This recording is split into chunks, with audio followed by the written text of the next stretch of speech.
Some of the things that I would like to highlight is, number one, how they verify His Holiness the Dalai Lama, the very person, and accuse him of blasphemy and spiritism, and refer to him as the wolf in monk's robes.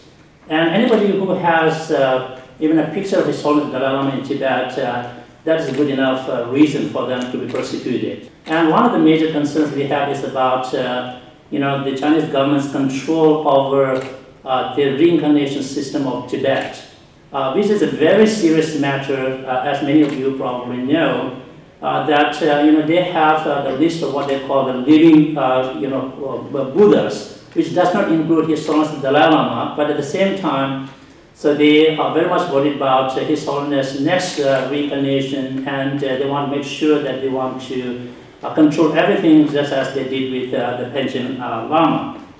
So as many of you know, the Chinese government imposes a wide array of controls on the practice of Tibetan Buddhism, both for monks, nuns, but also lay believers.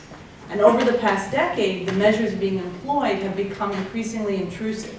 They've begun encroaching on areas of life that had previously been left largely unaffected by state interference. Among these, for example, are increased travel restrictions and also an extensive apparatus of surveillance that's been developed. It employs security forces, informants, closed-circuit television, internet and mobile phone monitoring, and even drones. As urged by Congress, the Trump administration should implement the Tibetan Policy Act of 2002 to send a message to the Chinese authorities that the United States supports a resolution of the Tibetan issue through negotiations with representatives of His Holiness the Dalai Lama. And this involves the early appointment of the U.S. Special Coordinator for Tibetan Issues, which is in the Tibetan Policy Act. I wanted to give us some options to think about. I will focus first and foremost on some key takeaways. And these are things that both the Congress and the White House can do in tandem with one another. As has been mentioned by the others, I'm just going to make a plug here for the Reciprocal Access to Tibet Act.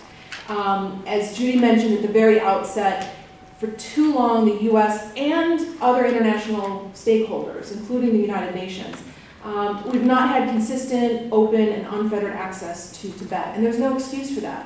And this legislation is so important because it sends a strong signal that access to Tibet is unequivocally vital to the bilateral relationship.